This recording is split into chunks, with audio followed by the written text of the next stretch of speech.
Mathematical academy में आपका स्वागत है।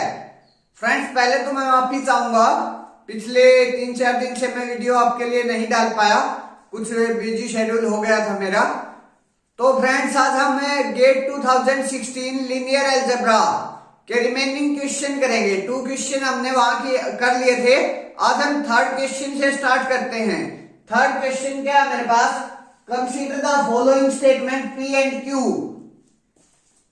P, if M is an n cross n matrix, then Rm equal to orthogonal complement of a null space of a M transpose conjugate. और Q statement क्या है मेरे पास? There exists a unitary matrix with an eigenvalue lambda such that mod of lambda less than 1. Which of the above statement hold true? इनमें से कौन सी statement है true है मेरे पास? These are the options.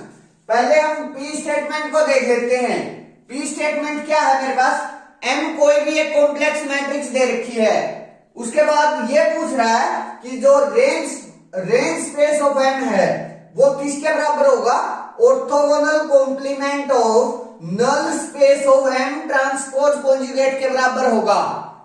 सबसे पहले Rm देख लेते हैं क्या होता है। रेंज स्पेस ऑफ M क्या होता है मेरे पास? Y belonging to Cn such that इसमें वो Y है such that Mx equal to Y for some X belonging to Cn। Rm क्या है मेरे पास?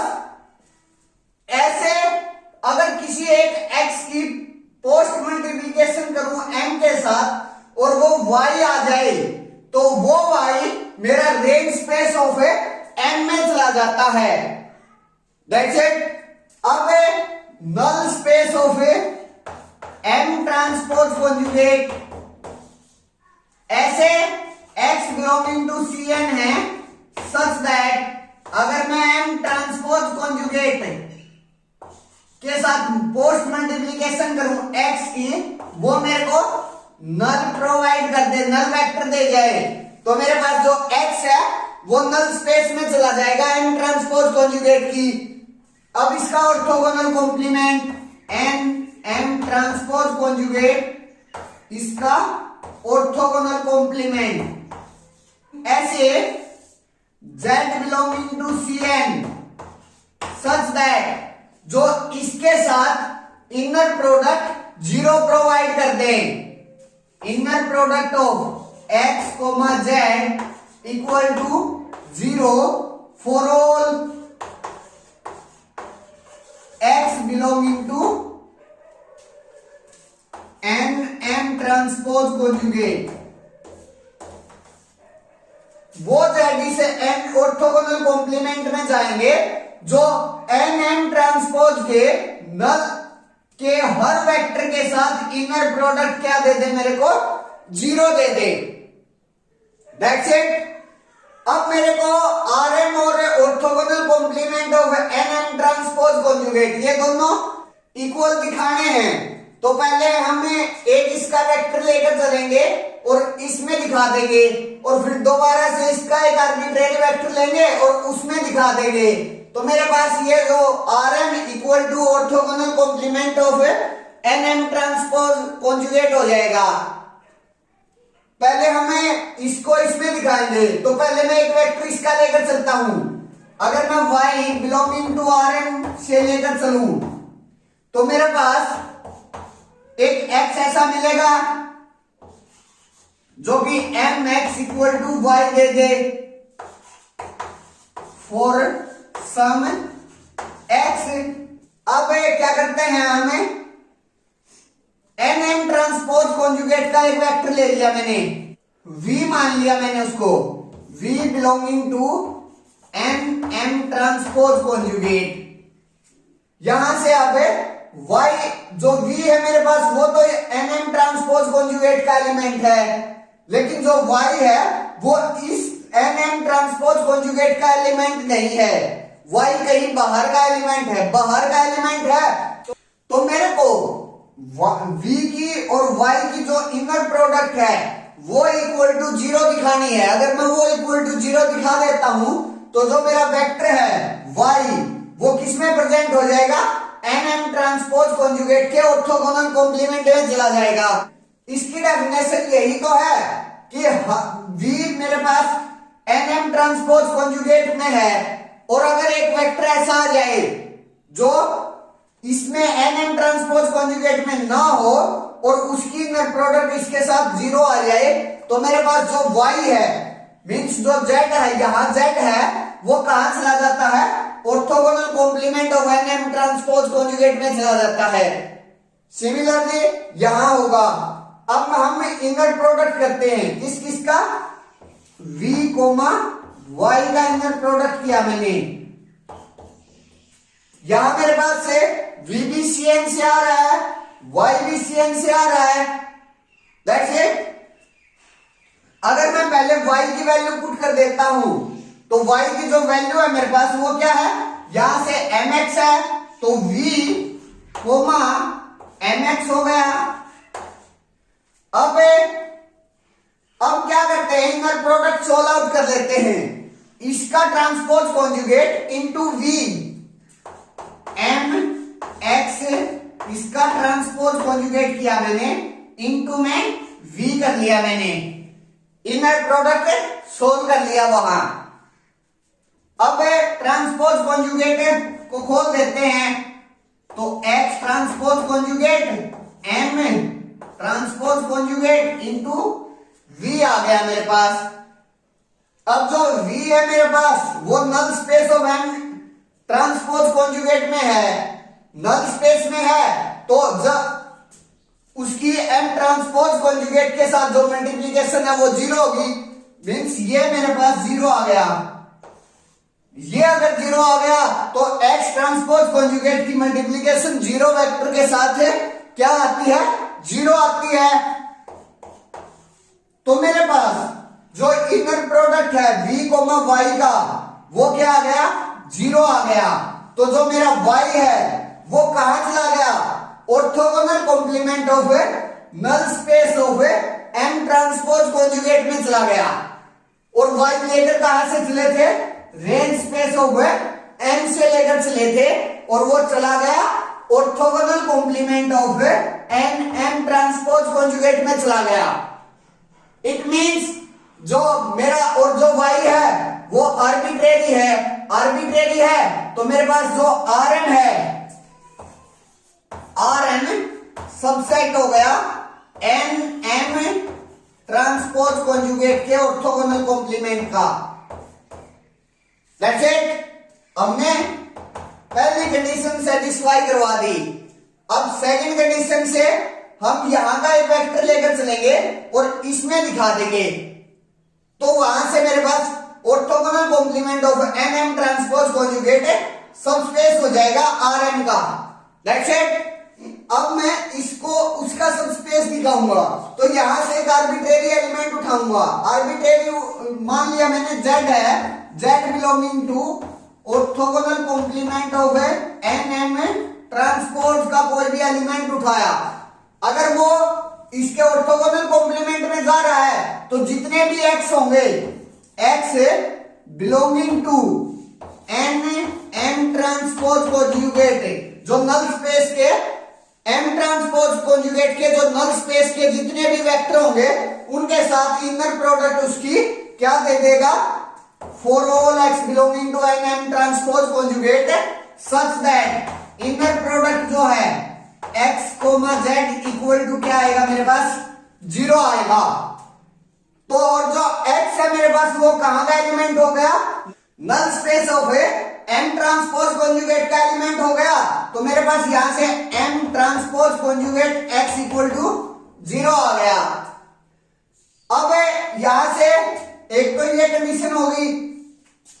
अब यहां से मैं क्या कर लेता हूं, इसका इनर प्रोडक्ट सोल्व करता हूं तो मेरे पास क्या आएगा, z transpose conjugate x equal to 0 when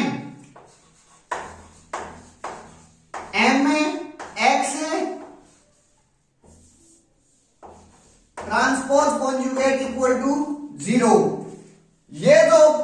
product है z transpose conjugate x equal to 0 जब आएगा जब m transpose conjugate x equal to 0 हो।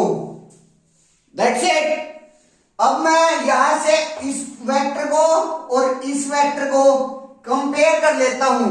मेरे पास m transpose conjugate x equal to 0 है, मींस ये एक जीरो वेक्टर है।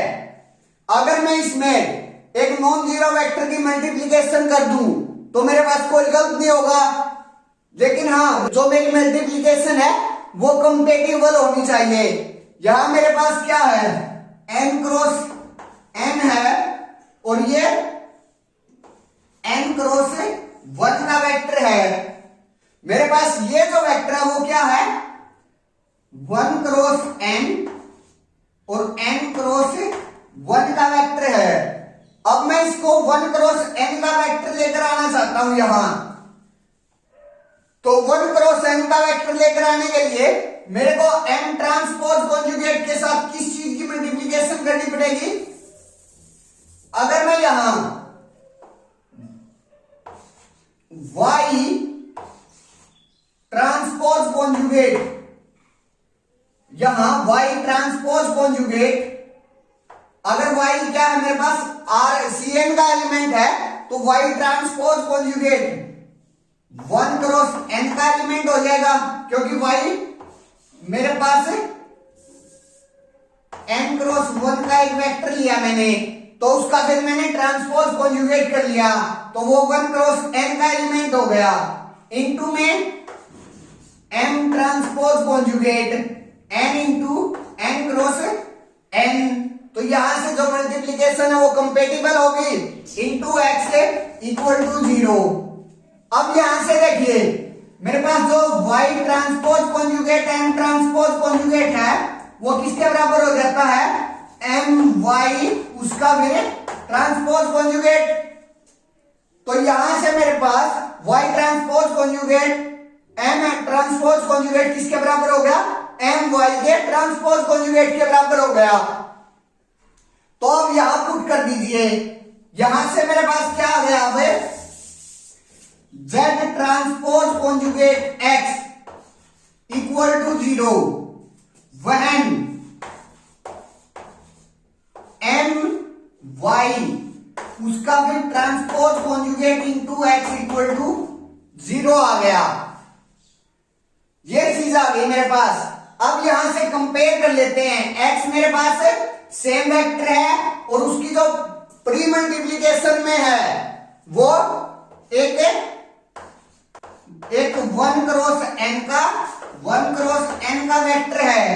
तो यहां से मेरे पास m y ट्रांसपोज कॉन्जुगेट किसके बराबर आ गया, z ट्रांसपोज कॉन्जुगेट के बराबर आ गया कंपेयरिंग करने के बाद मेरे पास। अब मैं एक बार फिर से ट्रांसपोज कॉन्जुगेट लूं तो यहां से मेरे पास जो my है वो किसके बराबर आ जाएगा, z के बराबर आ जाएगा। और यही तो मेरे पास, अगर मेरा z किस में जाना चाहता है, rm में जाना चाहता है, तो मेरे पास एक नॉन जीरो वेक्टर मिल जाए y, एक नॉन जीरो वेक्टर मिल गया y, जिसकी मैं पोस्ट मल्टीप्लीकेशन करूं m के साथ तो मेरा वेक्टर z आ रहा है।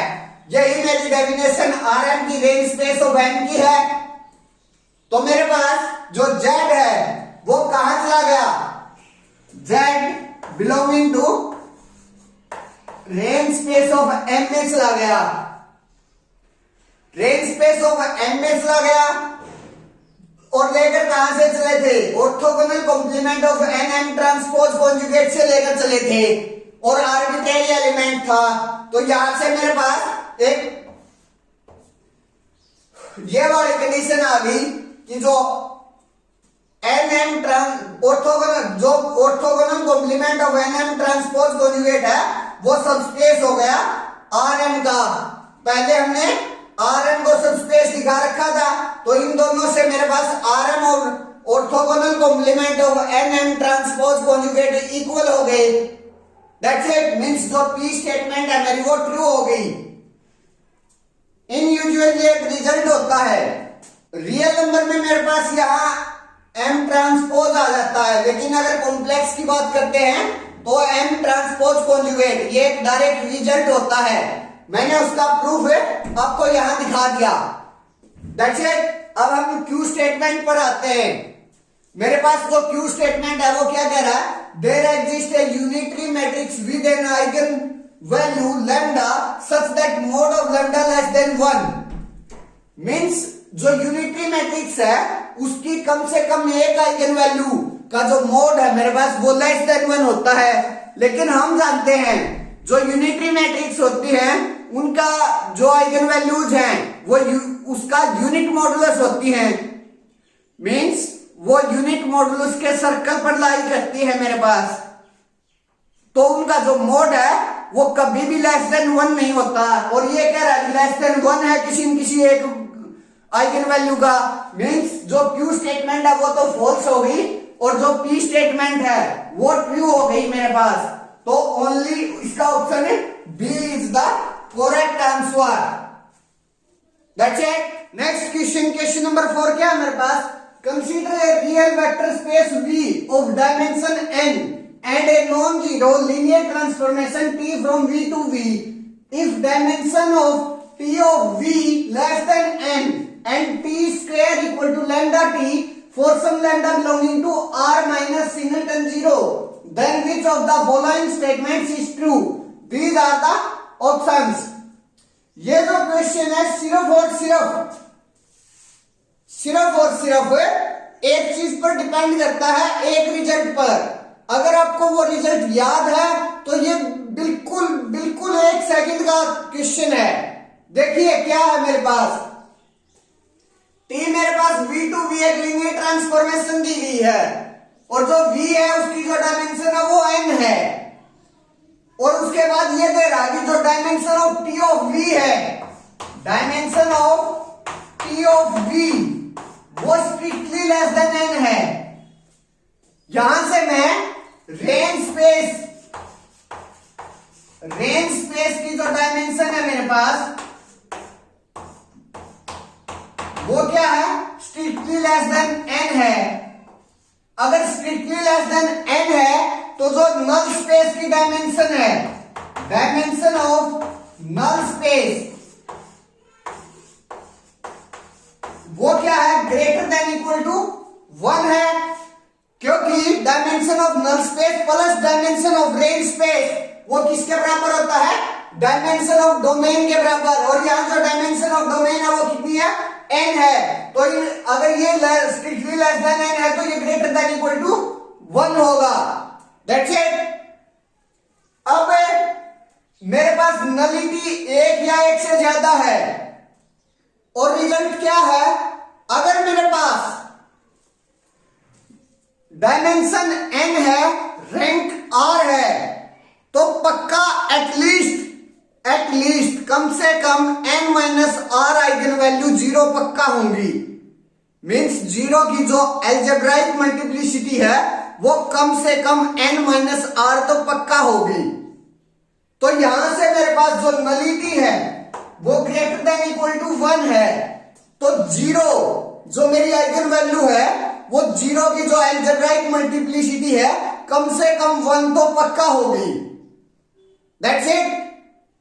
अब ऑप्शंस पर आते हैं। ऑप्शन में क्या कह रहा है मेरे पास, जो डिटरमिनेंट है t का वो किसके बराबर है, mode of lambda power of n के। और जो लैम्डा है वो नॉन जीरो रियल नंबर है। नॉन जीरो रियल नंबर है तो जब हम उसका मॉडुलस करके उसकी पावर n करेंगे वो भी एक नॉन जीरो रियल नंबर आएगा। मींस जो डिटरमिनेंट है मेरा वो नॉन जीरो रियल नंबर बता रहा है ये। लेकिन कम से कम एक आइगन वैल्यू मेरे पास 0 आ रही है यहां से। और जो डिटरमिनेंट है वो प्रोडक्ट होता है और 0 के साथ चाहे किसी भी रियल नंबर का प्रोडक्ट कर ले वो 0 ही आएगा। तो जो डिटरमिनेंट है मेरा वो क्या हो गया, 0 हो गया। मींस ऑप्शन ए रॉन्ग हो गया। ऑप्शन बी को छोड़ दीजिए, ऑप्शन सी पर आते हैं। ऑप्शन सी कह रहा है कि टी इज इनवर्टिबल। जो मेरे पास टी है इनवर्टिबल होगा, लेकिन कम से कम एक आइगन वैल्यू तो मेरे पास 0 आ गई तो वो इनवर्टिबल भी नहीं हुआ। ऑप्शन सी भी रॉन्ग हो गया। ऑप्शन डी में कह रहा है कि lambda is only eigen value of T.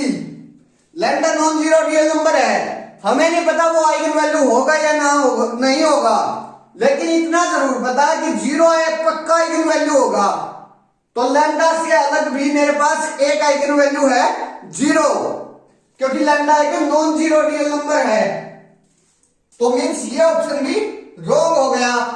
अब बी ऑप्शन पर आते हैं। बी ऑप्शन क्या कह रहा है? There exist a non trivial subspace. मेरे पास एक non trivial subspace, non trivial का क्या मतलब है? नॉन जीरो सबस्पेस जिसकी जो डायमेंशन है वो ग्रेटर देन इक्वल टू 1 है। V1 of V such that P of x equal to 0 आ जाए for all x belonging to V1 के लिए। मीन्स मेरे पास एक नॉन ट्रिवियल सबस्पेस जरूर ऐसा एग्जिस्ट करेगा, मीन्स ऐसा सबस्पेस एग्जिस्ट करेगा जिसकी जो डायमेंशन है वो ग्रेटर देन इक्वल टू 1 हो, और अगर उसके जो वेक्टर्स है मेरे पास वो t में पुट करें तो इक्वल टू 0 आ जाए। मीन्स ये सीधे सीधा जो बोल रहा है वो ये बोल रहा है कि जो नल स्पेस की डायमेंशन है मेरे पास वो ग्रेटर देन इक्वल टू 1 हो। हाँ, मेरे पास वही आया है, dimension of null space is greater than equal to 1। Means option B is a right answer. That's it friends, आज के लिए हमें 4 क्वेश्चन तक ही करेंगे। अगर आपको मेरी वीडियोस पसंद आ रही हैं तो प्लीज मेरी वीडियोस को लाइक करें, शेयर करें और चैनल को सब्सक्राइब करना ना भूलें, ताकि मेरा कॉन्फिडेंस बना रहे और मैं आपके लिए ऐसी वीडियोस बनाता रहूं। नेक्स्ट वीडियो में हमें जो गेट 2016 के लगभग 3 या 4 क्वेश्चन रह गए वो सभी क्वेश्चन करेंगे। Thank you friends.